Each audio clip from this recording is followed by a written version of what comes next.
पानीपत के युद्ध में महाराजा सूरजमल ने मराठों के साथ विश्वासघात किया। जब अब्दाली अपनी सेना सहित युद्ध के लिए सामने खड़ा था, तब सूरजमल ने अपनी सैन्य सहायता देने के बदले में मराठों से आगरा के किले की मांग की। जब मांग स्वीकार नहीं हुई तो सूरजमल अपनी सेना सहित युद्ध से पीछे हट गया। देखिए, ये सच है, यहाँ हिंदुओं का इतना खून बहा था कि कई दिनों तक यमुना का पानी लाल रहा था। सूरजमल दिल्ली में है और इस्लाम खतरे में है। जब अब्दाली मथुरा वृंदावन में कत्लेआम कर रहा था, महिलाओं की इज्जत लूट रहा था, हिंदू धर्म का नाश कर रहा था, तब सूरजमल अपनी किले में छुपकर बैठा रहा। नमस्कार दोस्तों, हम बात कर रहे हैं भरतपुर के जाट राजवंश के उदय के बारे में। पिछली 3 वीडियोज में हम गोकुला जाट, राजाराम जाट और चूड़ामन जाट के बारे में बात कर चुके हैं। इन वीडियोज का लिंक आपको डिस्क्रिप्शन में मिल जाएगा। देखिए, चूड़ामन जाट ने भले ही अपने आप को शक्तिशाली बनाकर एक राजा के रूप में स्थापित कर लिया था, लेकिन आधिकारिक रूप से वो राजा नहीं बन पाया था। सवाई जयसिंह ने बदन सिंह की सहायता से थून पर विजय प्राप्त की और इसके बदले में सवाई जयसिंह ने बदन सिंह को अपना जागीरदार बनाकर 2 दिसंबर 1722 को बदन सिंह के सिर पर सरदारी की पाग बांधकर उसका राज तिलक किया। 5 कपड़ों के साथ पचरंगी ध्वज का निशान देकर उसे ब्रजराज की उपाधि देकर इस ब्रज क्षेत्र का राजा घोषित कर दिया।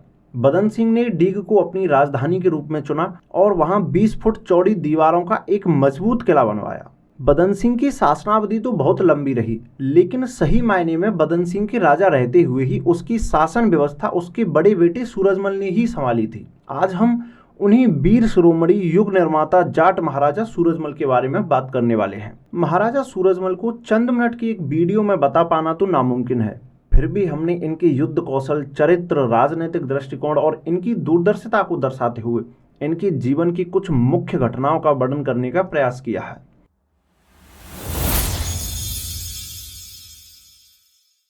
बिना बात के सही नहीं जाटनी ने प्रसव की पीर, शेरनी थी और जाम दिया सवा शेर सूरजमल वीर।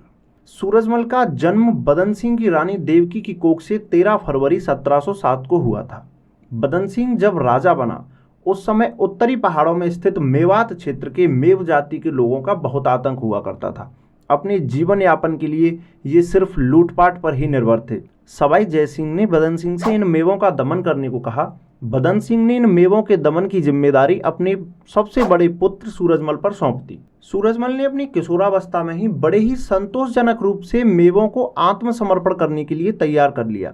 इस अभियान में सूरजमल के साथ गए सैनिक भी सूरजमल के आचरण और साहस से बड़े प्रभावित हुए। सवाई जयसिंह ने भी इस अभियान की सफलता के बाद सूरजमल के सम्मान में ब्रजराज की उपाधि, एक ध्वज और कुछ इनामें भेंट की। इसके अलावा सवाई जयसिंह ने 2,40,000 का वार्षिक कर लेकर मेवात को बदन सिंह के अधीन कर दिया, जहां से बदन सिंह को 18 लाख रुपए की वार्षिक आय होती थी। इस प्रकार सूरजमल ने किशोरावस्था में ही अपनी पहली ही मुहिम से राज्य की वार्षिक आय में 18 लाख की बढ़ोतरी कर दी। डीग के दक्षिणी पश्चिमी क्षेत्रों में सोगर गांव में सोगरिया जाटों का भी बड़ा दबदबा हुआ करता था। सोगर गांव दलदल से घिरा हुआ था। बारिश के समय में तो वहां तक पहुंचना नामुमकिन था। युद्ध के समय पर 2 नदियों से घिरे इस क्षेत्र में नदियों के पानी से शत्रु को जलमग्न किया जा सकता था। कुल मिलाकर ये क्षेत्र सुरक्षा की दृष्टि से बहुत ही उपयोगी था। यहाँ खेमकरण सोगरिया ने आसपास के गांव पर अधिकार कर लिया और अपने लिए एक ऊंचे स्थान पर किला बनवाया, जिसका नाम रखा फतेहगढ़ दुर्ग। वैसे तो बदन सिंह की मां भी सोगरिया जाट थी, लेकिन बदन सिंह अब इस क्षेत्र का आधिकारिक तौर से राजा बन चुका था और वो नहीं चाहता था कि कोई अन्य प्रतिवादी शक्ति यहाँ पनपे जो आगे चलकर उसका विद्रोह करे। 1732 में बदन सिंह ने फिर से सूरजमल को सोगर पर अधिकार करने के लिए भेजा। सूरजमल की उम्र उस समय 25 वर्ष के लगभग थी। सोगरिया जाटों ने जमकर सूरजमल का मुकाबला किया, लेकिन अंत में सूरजमल की जीत हुई। यहाँ सूरजमल ने अपने युद्ध कौशल के साथ साथ सद्भावना और व्यवहार कुशलता का परिचय दिया और सोगरियों को शांत करा के नए शासन को स्वीकार करने के लिए राजी कर लिया। बदन सिंह ने 1730 में ही डीग में अपने लिए, कुम्हेर में सूरजमल के लिए और बैर में दूसरे बेटे प्रताप सिंह के लिए दुर्ग बनवा दिए थे। लेकिन सूरजमल ने एक नागा साधु की सलाह से 1733 में सोगर में एक मजबूत किले का निर्माण शुरू करा दिया, जिसे भरतपुर नाम के साथ इसे मुख्य राजधानी बना लिया गया। सन 1742 में बदन सिंह की आंखों की रोशनी बहुत कम हो गई थी, इसलिए उसने अब पूर्ण रूप से सैन्य संगठन, राज्य विस्तार और राजनीतिक मामलों की जिम्मेदारी सूरजमल पर सौंप दी और स्वयं दरबार के आंतरिक कार्य संभालने लगा। 1745 में बदन सिंह के दूसरे बेटे प्रताप सिंह की मृत्यु हो गई और बदन सिंह ने भी अब राजकाज का सारा कार्य त्याग दिया। इस तरह 1745 में ही राज्य की सारी जिम्मेदारी राजा की तरह सूरजमल ही संभालने लगा था। लेकिन फिर भी सूरजमल ने अपने पिता के जीवित रहते खुद को राजा घोषित नहीं किया। सूरजमल ने अपने जीवन में 80 के करीब युद्ध लड़े। यहाँ हम कुछ मुख्य युद्धों के बारे में बात करने वाले हैं। सन 1743 में जयपुर नरेश सवाई जयसिंह की मृत्यु के बाद उसके पुत्र ईश्वरी सिंह और माधो सिंह में उत्तराधिकार को लेकर संघर्ष चल रहा था। माधो सिंह के पक्ष में कई कछवाहा राजपूत थे जिन्होंने दल बदल लिया था। माधो सिंह मेवाड़ वालों का भांजा था, तो मेवाड़ की सेना भी माधो सिंह के साथ थी। बूंदी के शासक उम्मेद सिंह जो गद्दी के लिए संघर्ष कर रहे थे, वो भी इस युद्ध में माधो सिंह के पक्ष में थे। इसके अलावा रकम देकर भाड़े पर बुलाए गए अफगान, आदिवासी और मल्हारराव होलकर के नेतृत्व में मराठा सैनिक भी माधो सिंह की सेना में शामिल थे। इस युद्ध में एकमात्र जाट महाराजा सूरजमल अपनी 10,000 घुड़सवार, 2,000 बर्छेबाज और 2,000 पैदल सैनिकों के साथ ईश्वरी सिंह के पक्ष में खड़े थे। सन 1748 में लड़े गए इस युद्ध में सूरजमल ने ऐसी वीरता और युद्ध कौशल का प्रदर्शन किया कि मराठा, राठौड़, राजपूत और अफगानों के बीच सूरजमल का नाम लड़ाका वीर के रूप में प्रसिद्ध हो गया। महाराजा सूरजमल दोनों हाथों में तलवार रखते थे और एक साथ दोनों हाथों से 2 तलवार चलाने में पारंगत थे। इस युद्ध में सूरजमल ने अकेले अपनी तलवार से 60 से अधिक लोगों को मौत के घाट उतार दिया और 160 से अधिक लोगों को घायल कर दिया था। इधर 1748 में दिल्ली के बादशाह मोहम्मद शाह की मृत्यु हो जाती है। इस समय उसका पुत्र अहमद शाह पानीपत में था। अवध का नवाब सफदरजंग भी वहीं उसके साथ था। सफदरजंग ने वहीं अहमद शाह को नया बादशाह घोषित कर दिया और अहमद शाह ने सफदरजंग को अपना वजीर घोषित कर दिया। एक बार सफदरजंग और रोहिलों के बीच जंग छिड़ गई। सूरजमल ने सफदरजंग के इस अभियान में उसके कहने पर उसकी सहायता की और रोहिलों की राजधानी फर्रुखाबाद पर कब्जा कर लिया। जाटों का इतिहास चूड़ामन की नीतियों के कारण विश्वसनीय नहीं रहा था। वह मराठों की तरह धन के लालच में कभी एक पक्ष का विश्वास पात्र नहीं रह पाया था। जाटों के इसी इतिहास को देखते हुए रोहिलों ने दूत भेजकर बहुत से धन का लालच देकर सूरजमल से मित्रता करने का प्रयास किया, लेकिन सूरजमल की नीति चूड़ामन से बिल्कुल अलग थी। उसने रोहिलों के दूत से कहकर कि मैं सफदरजंग को वचन दे चुका हूं, दूत को वापस भेज दिया। इस तरह सूरजमल ने अपने आप को अपने समकालीन राजाओं और पदाधिकारियों के समक्ष एक विश्वसनीय और भरोसेमंद शासक के रूप में स्थापित कर लिया। 20 जून 1749 में जोधपुर के महाराजा अभय सिंह की मृत्यु के उत्तराधिकार को लेकर अभय सिंह के भाई बख्त सिंह और अभय सिंह के पुत्र राम सिंह के मध्य युद्ध की स्थिति उत्पन्न हो गई। इसमें मुगल बादशाह ने बख्त सिंह का साथ देने के लिए अपने मीर बख्शी सलावत जंग के नेतृत्व में 18,000 सैनिक भेजे। मीर बख्शी ने सोचा इतनी सेना साथ है तो लगे हाथ आगरा मथुरा पर धावा बोलकर उन सूबों को भी वापस छीन लूं जो हाल ही में जाटों ने मुगलों से हत्या लिए थे। मीर बख्शी ने नीमराना के दुर्ग पर कब्जा कर लिया। महाराजा सूरजमल ने वार्ता करने के लिए मीर बख्शी के पास अपना दूत भेजा, लेकिन मीर बख्शी ने दूत से कोई बात नहीं की। मीर बख्शी नीमराना पर कब्जा करने के बाद सराय पहुंचा। यहाँ सूरजमल ने अपने 6,000 द्रुतगामी घुड़सवारों के साथ मीर बख्शी पर हमला कर दिया। मीर बख्शी ने दिल्ली से सैन्य सहायता मंगवाई, लेकिन दिल्ली से आने वाली सेना को मार्ग में रोककर जाट बंदूकचियों ने उन पर इतनी गोलियां बरसाई कि लाशों के ढेर लग गए। इधर मीर बख्शी की सेना में भी जाटों द्वारा मुगलों की बड़ी संख्या में सैनिक मारे गए। अब उल्टा मीर बख्शी सलावत खान ने अपनी जान बचाने के लिए सूरजमल के पास संधि प्रस्ताव भेजा। महाराजा सूरजमल ने इस संधि प्रस्ताव को कुछ शर्तें रखकर स्वीकार किया था, जिसमें से पहली शर्त थी कि बादशाह पीपल के वृक्षों को ना कटवाने का वचन दे। दूसरी शर्त थी कि पीपल वृक्ष की पूजा में कोई बाधा नहीं डालेगा। बादशाह की सरकार ब्रज क्षेत्र के हिंदू मंदिरों का अपमान नहीं करेगी और उन्हें किसी प्रकार का नुकसान नहीं पहुंचाएगी। मीर बख्शी नारनौल से आगे नहीं बढ़ेगा। यह दर्शाता है कि महाराजा सूरजमल अपने धर्म के प्रति कितने निष्ठावान थे। जाटों की इस सफलता ने अब समूचे ब्रजमंडल में भरतपुर को उच्च स्तर की मान्यता देने का और सूरजमल और उसके सैनिकों का आत्मविश्वास बढ़ाने का काम किया। सन 1751 में सफदरजंग ने फिर रोहिलों के खिलाफ जंग शुरू कर दी। इसमें मराठा और सूरजमल ने मिलकर रोहिलों के प्रदेश को पूरी तरह से तहस नहस कर दिया। इन सहयोगों के चलते सफदरजंग और सूरजमल की मित्रता बहुत गहरी हो गई। सफदरजंग ने मुगल बादशाह से सूरजमल को 3,000 जात और 2,000 घुड़सवारों का मनसब देने, उसके पुत्र रतन सिंह को राव की उपाधि देने, दूसरे पुत्र जवाहर सिंह को मनसब में बढ़ोतरी करने, बदन सिंह को महेंद्र की उपाधि देने और सूरजमल को राजेंद्र की उपाधि देकर कुमार बहादुर बनाए जाने की सिफारिश की, जिसे बादशाह ने तत्काल ही स्वीकार कर लिया। बादशाह द्वारा आयोजित किए गए भव्य समारोहों में बदन सिंह और सूरजमल ने इन उपाधियों को धारण किया। मार्च 1753 में बादशाह ने सफदरजंग को वजीर पद से हटा दिया। सफदरजंग ने नाराज होकर बादशाह का विरोध कर दिया और उसने अपनी सेना लेकर दिल्ली के लाल किले को घेर लिया। सफदरजंग ने अपने मित्र सूरजमल को अपनी सहायता के लिए बुलाया।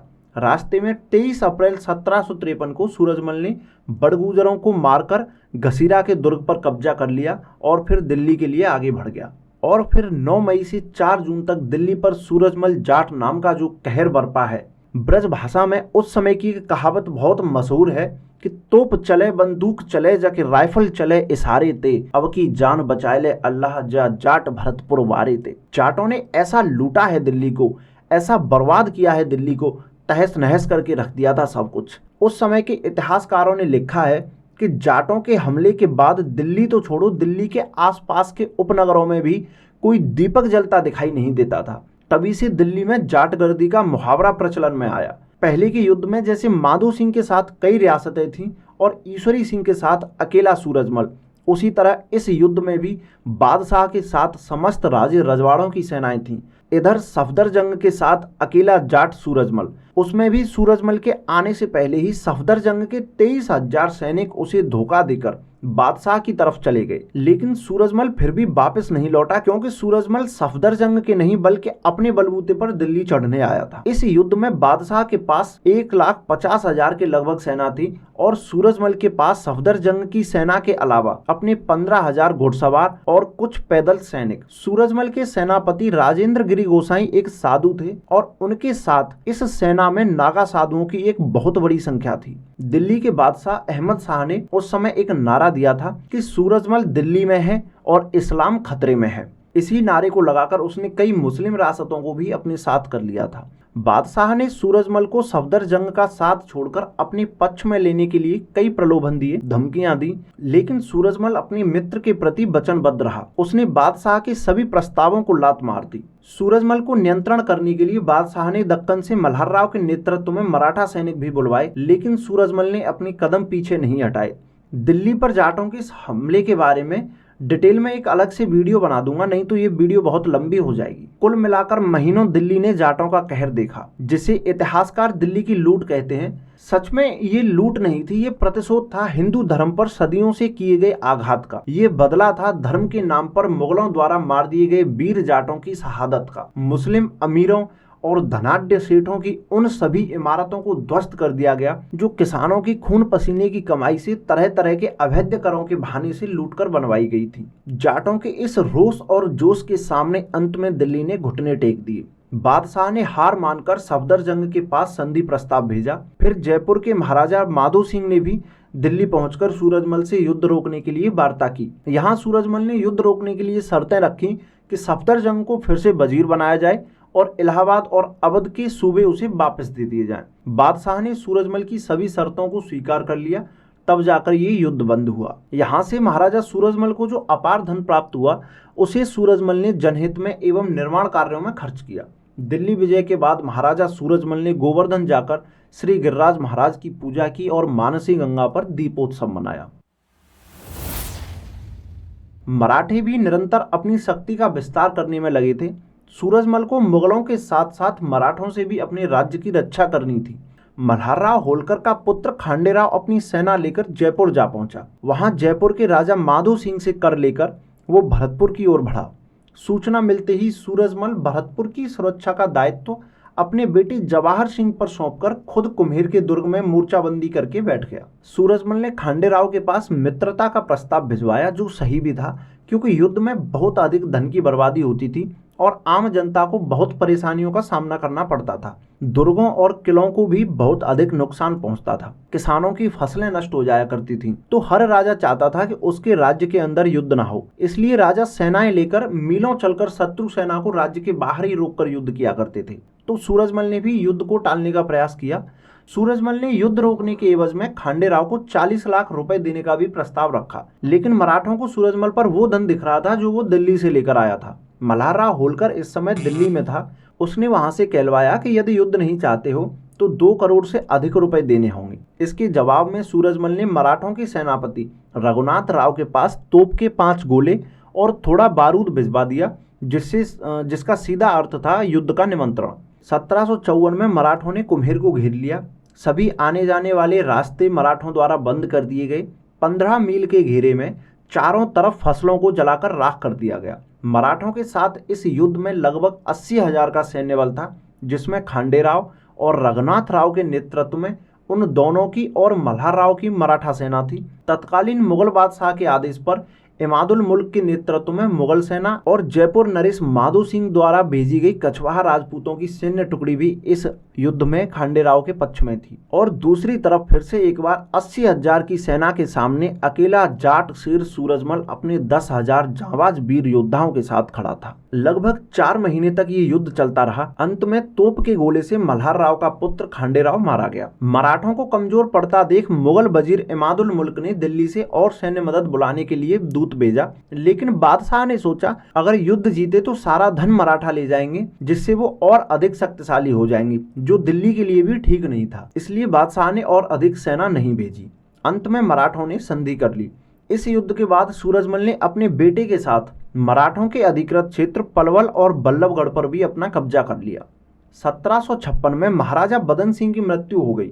वैसे तो सूरजमल एक राजा की तरह ही पिछले 14 वर्षों से शासन चला रहा था, लेकिन महाराजा बदन सिंह की मृत्यु के बाद सूरजमल औपचारिक रूप से भरतपुर का राजा बन गया। इस समय तक ना तो जयपुर में और ना ही दिल्ली में सूरजमल का सामना करने की क्षमता बची थी।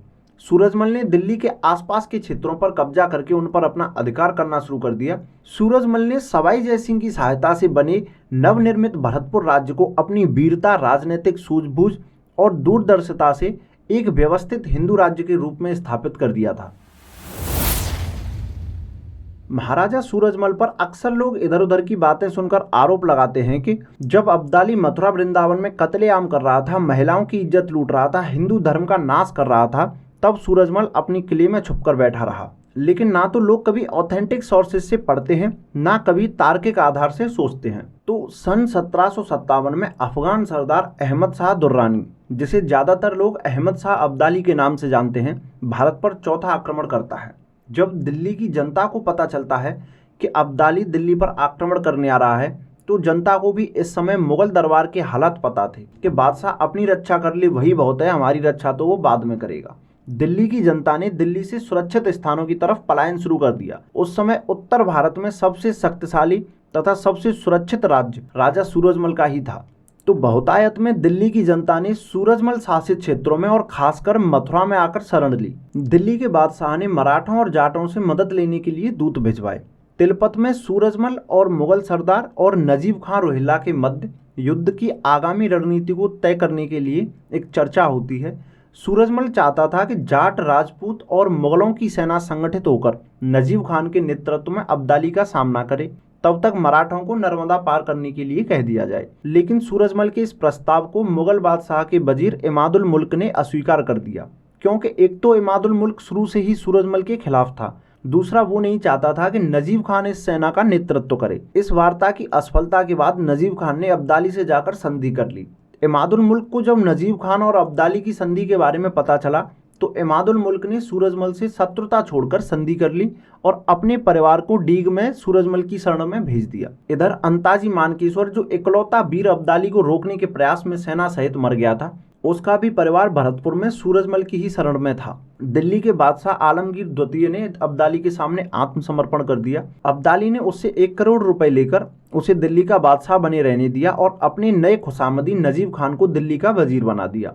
इस संधि में अब्दाली ने दिल्ली को लूटने की शर्त रखी, जिसे आलमगीर ने स्वीकार कर लिया। दिल्ली में वैसे भी कुछ खास लूटने को तो था नहीं। नूरजहां का जो झूला था उसको भी जाट ले आए थे, जो अब तक डीग के महल में रखा हुआ है। अब्दाली भी जानता था कि इस समय हिंदुस्तान में 2 ही सबसे धनाढ्य व्यक्ति हैं, एक था बंगाल का नवाब शुजाउद्दौला और दूसरा भरतपुर का महाराजा सूरजमल। इस समय तक बंगाल में तो वैसे भी ईस्ट इंडिया कंपनी ने अपना प्रभुत्व जमा लिया था, बचा था सिर्फ सूरजमल। अब्दाली का एक मुख्य उद्देश्य तो लूट का था ही, दूसरा वो अंताजी मानकेश्वर और इमादुल मुल्क के परिवार को कैद करना चाहता था। अब्दाली ने सूरजमल को आदेश भिजवाया कि सूरजमल कर देने के लिए स्वयं हाजिर हो, अब्दाली के झंडे के नीचे रहकर सेवा करे। जिन इलाकों को हाल ही में उसने कब्जाया है उन्हें दिल्ली को वापस कर दे और शरणागतों को मेरे हवाले कर दे। लेकिन सूरजमल ने एक व्यंग्यपूर्ण जवाब भेजकर अब्दाली के प्रस्ताव को ठुकरा दिया और शरणागतों को भी सौंपने से मना कर दिया। जवाब सुनकर अब्दाली ने सूरजमल के शासित क्षेत्रों पर हमला करने के लिए प्रस्थान किया। मार्ग में सूरजमल के बेटे जवाहर सिंह ने अब्दाली की सेना पर हमला किया और उसके बहुत से सैनिकों को मारकर बल्लभगढ़ के दुर्ग में जाकर बैठ गया।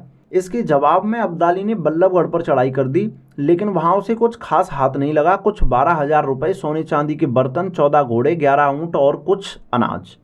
जब अब्दाली मथुरा से 8 मील पहले चौमुहा नाम के स्थान पर पहुंचा तो यहाँ फिर से जवाहर सिंह ने अपने 10,000 जाट सैनिकों के साथ अब्दाली से युद्ध लड़ा। यह युद्ध करीब 9 घंटे तक चला। संख्या में जाट कम होने के बावजूद भी जाटों ने बहुत देर तक अब्दाली का सामना किया। 1 मार्च 1757 को अब्दाली ने मथुरा में प्रवेश किया। यहाँ अब्दाली ने भयंकर कत्लेआम मचाया। सन्यासियों के गले काटकर उनके साथ गायों के कटे हुए सर बांध दिए गए। मथुरा के प्रत्येक स्त्री पुरुष को नंगा करके देखा गया। जो पुरुष मुसलमान थे उन्हें छोड़ दिया गया और जो मुस्लिम औरतें थीं उनके साथ बलात्कार करके उन्हें छोड़ दिया गया। जो औरतें हिंदू थीं या तो बलात्कार करने के बाद उन्हें मार दिया गया या सैनिक उन्हें जबरदस्ती उठाकर अपने साथ ले गए। यहाँ हिंदुओं का इतना खून बहा था कि कई दिनों तक यमुना का पानी लाल रहा था। यहाँ समझते हैं कि महाराजा सूरजमल इतना रक्तपात होने पर भी महल से क्यों नहीं निकले। सूरजमल के महल से न निकलने के पीछे एक सोची समझी रणनीति थी, क्योंकि अब्दाली के पास सैन्य बल बहुत अधिक था और सूरजमल जानता था कि मुट्ठी भर सैनिकों के साथ में अब्दाली से नहीं जीता जा सकता। अंताजी मानकेश्वर अपनी जान गंवा चुका था। जवाहर सिंह भी 2 बार प्रयास कर चुका था। इसलिए सूरजमल चाहता था कि अब्दाली जब डीग, कुम्हेर या भरतपुर पर आक्रमण करेगा तो इसको इन 3 दुर्गों के मकड़ जाल में फंसाकर मारा जा सकता है और स्वयं दुर्ग के अंदर होने से कम सैनिकों के साथ में भी युद्ध लड़ा जा सकता है। अब्दाली को लास्ट में आना तो भरतपुर ही था, क्योंकि मूलतः वो लूटने तो सूरजमल को ही आया था। लेकिन मथुरा वृंदावन के बाद गोकुल और आगरा में लूट करते समय उसकी सेना में हैजा फैल गया। सैनिक मरने लगे और सैनिकों ने अब्दाली को वापस लौटने के लिए विद्रोह कर दिया। अब्दाली ने दूत भेजकर सूरजमल को धमकाने का प्रयास किया, लेकिन सूरजमल समर्पण के लिए राजी नहीं हुआ। अब्दाली ने वार्ताओं के माध्यम से सूरजमल से समझौता करने का प्रयास किया, लेकिन सूरजमल ने कहा कि मैंने इन किलों पर बहुत धन खर्च किया है। अगर तू मुझ पर आक्रमण करेगा तो तेरी बड़ी कृपा होगी, क्योंकि जब दुनिया देखेगी कि कैसे एक विदेशी बादशाह ने दिल्ली जीत ली थी लेकिन एक छोटे से जमींदार से हार गया था। सूरजमल और अब्दाली के मध्य लंबे समय तक ये वार्ताओं का दौर चलता रहा। सूरजमल कभी गर्म तो कभी नरम जवाब देकर अब्दाली को टालता रहा। अंत में अब्दाली को वापस लौटना पड़ा। दिल्ली के इतिहास की ये सबसे बुरी शताब्दी थी। अब्दाली के जाने के बाद दिल्ली में बुखार की महामारी और आंखों का संक्रमण फैल गया और दिल्ली में ऐसा भूकंप आया कि बड़ी संख्या में घर गिर गए और लोग मारे गए। दवाइयाँ और खाने पीने की चीज़ें बहुत महंगी हो गई। हर तरफ छीना झपटी और लूटपाट की घटनाएं बढ़ गईं। दिल्ली खंडर और लाशों का शहर बन गई थी। अब्दाली के जाते ही दिल्ली की इस कमज़ोर हालत में मराठाओं ने दिल्ली पर कब्जा कर लिया। वही नजीब खान जो अब्दाली का खुशामदी बनकर दिल्ली का वजीर बन गया था, इस बार जब मराठे आए तो उसने मल्हार राव के पैर पकड़कर उसे अपना धर्मपिता बना लिया। चलिए अब बात करते हैं सबसे विवादित आरोप जो पानीपत फिल्म के द्वारा महाराजा सूरजमल पर लगाया गया था कि पानीपत के युद्ध में महाराजा सूरजमल ने मराठों के साथ विश्वासघात किया। जब अब्दाली अपनी सेना सहित युद्ध के लिए सामने खड़ा था तब सूरजमल ने अपनी सैन्य सहायता देने के बदले में मराठों से आगरा के किले की मांग की। जब मांग स्वीकार नहीं हुई तो सूरजमल अपनी सेना सहित युद्ध से पीछे हट गया। देखिए, ये सच है कि महाराजा सूरजमल अपने 10,000 घुड़सवारों को लेकर मराठों के साथ दिल्ली तक गए थे, लेकिन सूरजमल की सेना उस युद्ध में शामिल नहीं हुई थी। शुरू से सारी घटनाओं को समझते हैं। मराठे दिल्ली पर तो अधिकार कर ही चुके थे। सन 1760 में जब मराठों को पता चला कि अब्दाली फिर से दिल्ली की तरफ आ रहा है तो मराठे भी दक्कन से दिल्ली की तरफ चल दिए। अब जो मराठाओं की सेना का नेतृत्व कर रहा था वो पेशवा बाजीराव प्रथम का भतीजा चिम्माजी अप्पा का पुत्र सदाशिवराव भाऊ था। सदाशिवराव के व्यक्तित्व के बारे में मोहनलाल गुप्ता ने अपनी पुस्तक युग निर्माता सूरजमल में लिखा है। सदाशिवराव 30 साल का एक अनुभवहीन सिरफिरा घमंडी व्यक्ति था। उसे शत्रु और मित्र की बिल्कुल पहचान नहीं थी। जब सदाशिव ने सूरजमल के पास युद्ध में साथ चलने के लिए निमंत्रण भिजवाया तो महाराजा सूरजमल ने साथ चलने के लिए कुछ शर्त रखी, जैसे मराठे सूरजमल के राज्य में उपद्रव नहीं करेंगे और उससे चौथ वसूली के लिए तंग नहीं करेंगे। 8 जून 1760 को सदाशिव भाऊ ने मराठा सैनिकों में घोषणा कर दी कि कोई भी सैनिक जाट क्षेत्र में उपद्रव या किसी तरह की लूटपाट नहीं करेगा। लेकिन सूरजमल को सदाशिव पर भरोसा नहीं था। इस पर मल्हार राव और ग्वालियर के सिंधिया ने सूरजमल की सुरक्षा के लिए शपथ खाकर वचन दिया। सूरजमल ने फिर 10,000 घुड़सवार सैनिक और मराठा फौज के लिए खाने पीने के लिए रसद मुहैया कराने का वचन दिया। आगरा से 20 मील पहले बाणगंगा नदी के तट पर सदाशिव भाऊ ने सूरजमल को अपनी सेना लेकर आने को कहा। सूरजमल वहां पहुंचा। सदाशिव ने 2 मील आगे बढ़कर सूरजमल का बड़े गर्मजोशी के साथ स्वागत किया और एक बार फिर यमुना का जल हाथ में लेकर सूरजमल के प्रति अपनी मित्रता की प्रतिज्ञा को दोहराया। सूरजमल की सलाह पर मथुरा में एक युद्ध परिषद का आयोजन किया गया, जिसमें दिल्ली के वजीर इमादुल मुल्क को भी बुलाया गया। मराठों की सेना में बड़ी संख्या में उनके परिवारों की स्त्रियां, नृत्यांगनाएं और तमाम भोग विलास की वस्तुएं और बड़ी बड़ी तोपें थीं। यहाँ सूरजमल ने सदाशिव को सलाह दी कि उन्हें ग्वालियर या झांसी के किले में भिजवा दो, या फिर कुछ नहीं तो कम से कम इन स्त्रियों को या तो वापस भेज दो या फिर भरतपुर के किसी भी किले में छोड़ दो। यहाँ ये बिल्कुल सुरक्षित रहेंगी। परिवार की महिलाएं, नृत्यांगनाएं, गवैये युद्ध में किसी काम के भी नहीं थे। खामाखा रसद की बर्बादी और बेमतलब की भीड़ ही थी। साथ ही सूरजमल ने कहा कि बड़ी बड़ी तोपें ये युद्ध में किसी काम की नहीं है। इन्हें ले जाने में भी सैनिकों को अधिक परिश्रम करना पड़ रहा है, जिससे ये युद्ध से पहले ही थक जाएंगे। दूसरा, सूरजमल ने सलाह दी कि अब्दाली से आमने सामने की युद्ध लड़ने के बजाय छापामार युद्ध लड़ा जाए और बरसात तक अब्दाली को लटका कर रखा जाए, जिससे बरसात में अब्दाली हिल भी नहीं पाएगा, जिससे हमारी सेना को बहुत ज़्यादा फायदा मिलेगा। मल्हार राव होलकर ने भी सूरजमल के सुझावों का समर्थन किया। मल्हार राव भी अनुभवी व्यक्ति था, शून्य से शुरुआत की थी, उसने भी कई युद्ध लड़े थे, वो भी युद्ध की रणनीतियों की बारीकियों को समझता था। लेकिन अपने भाऊ साहेब उसने सूरजमल के इन व्यावहारिक सुझावों को मानने से मना कर दिया। मराठा और जाट सैनिकों ने आगे बढ़कर दिल्ली पर कब्जा कर लिया। दिल्ली पर कब्जा होते ही सदाशिव की भाषा बदलने लग गई। दिल्ली की तो हालत पहले से ही खराब थी, कई बार लुट चुकी थी। अनाज और अन्य खाने पीने की चीज़ें पहले से ही बहुत महंगी थी। रसद की जो भी व्यवस्था वहाँ पर हो रही थी वो सूरजमल के द्वारा ही की जा रही थी। सदाशिव ने यहाँ धन की आपूर्ति के लिए लाल किले के दीवाने खास की छत में लगी चांदी को निकलवाकर उसके सिक्के डलवाना शुरू कर दिया। सूरजमल ने यहाँ सदाशिव को चांदी को वापस छत में लगवाने के लिए कहा, क्योंकि सूरजमल के मन में भी यही था कि कहीं ना कहीं दिल्ली उसके बहुत नज़दीक है और अंततः दिल्ली पर भविष्य में उसका ही अधिकार होने वाला है, तो किले की सौंदर्यता को खराब करने के पक्ष में वो नहीं था। तो सूरजमल ने कहा कि चांदी वापस छत में लगवा दो, यहाँ खर्च के लिए जितना धन चाहिए मैं भरतपुर से मंगवा दूंगा। लेकिन सदाशिव राव नहीं माना। सूरजमल ने फिर से इमादुल मुल्क को ही दिल्ली का वजीर बनाने के लिए कहा। सदाशिव ने ये बात भी नहीं मानी और सूरजमल से कहा कि क्या मैं दक्कन से तुम्हारे भरोसे यहाँ आया हूँ, जो मेरी मर्जी होगी वो करूँगा। तुम चाहो तो यहाँ रहो, चाहो तो वापस लौट जाओ। अब्दाली से निपटने के बाद मैं तुमसे भी निपट लूँगा। इमादुल सादात के लेखक का कथन है कि भाऊ ने सूरजमल से यहाँ 2 करोड़ रुपए और मांगे थे और सूरजमल को संदेहजनक पहरे में रखा था। सूरजमल की सुरक्षा की जिम्मेदारी मल्हार राव और सिंधिया ने ली थी। अब मल्हार राव और सिंधिया को लगा कि यहाँ सूरजमल सुरक्षित नहीं है, तो इन लोगों ने सूरजमल के सलाहकार रूपराम कटारिया से कहा कि जैसे भी हो सके सूरजमल को यहाँ से ले जाओ। इस प्रकार सूरजमल पानीपत के युद्ध से पहले ही अपनी सेना सहित बल्लभगढ़ के लिए निकल गया। एक बार फिर अब्दाली के दिल्ली के नजदीक आते ही दिल्ली, आगरा, मथुरा की जनता ने भरतपुर की तरफ पलायन करना शुरू कर दिया। सूरजमल ने भरतपुर की शरण में आ रहे शरणार्थियों के लिए राज्य के दरवाजे खोल दिए। इस युद्ध में मराठे बहुत बहादुरी से युद्ध लड़ते हैं, लेकिन बुरी तरह से हार जाते हैं। यहाँ से मराठों की स्त्रियां, बच्चे और बचे हुए सैनिक जान बचाकर भाग निकले। मराठों ने हमेशा से युद्धों में उत्तर भारत की आम जनता को बहुत परेशान किया था। मैंने बताया था कि जब कुम्हेर पर मराठों ने आक्रमण किया था तो किसानों की फसलें जला दी थी। जब मराठे पानीपत से भागे तो किसानों ने भी इनकी संपत्ति तो लूटी ही थी, इनके कपड़े भी उतरवा लिए थे। भूखे थके हारे निर्वस्त्र मराठाओं ने जैसे तैसे सूरजमल के राज्य में प्रवेश किया। महारानी किशोरी देवी ने जनता से आग्रह किया कि वो मराठों के साथ लूटपाट ना करें। सूरजमल ने इनकी रक्षा के लिए सेना भेजी, घायलों का इलाज करवाया और इनके भोजन और वस्त्रों की व्यवस्था की। जदुनाथ सरकार ने मराठा शरणार्थियों की संख्या 50,000 तो फादर वेंदिल ने इनकी संख्या 1 लाख बताई है। सभी मराठाओं का महारानी किशोरी देवी ने मां की तरह ख्याल रखा, इनके लिए अपने भंडार खोल दिए। महीनों तक मराठाओं को सूरजमल ने अपने राज्य में सनड़ दी, बिना इस बात की परवाह किए कि अब्दाली भरतपुर पर पहले ही नजर जमाए हुए है।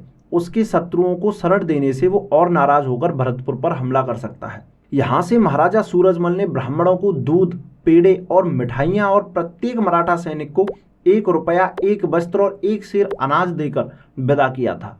और जब तक ये मराठे अपने राज्य में नहीं घुस जाते कोई इनसे लूटपाट ना करे, इसलिए इनकी रक्षा के लिए इनके साथ ग्वालियर तक अपनी सेना भेजी थी।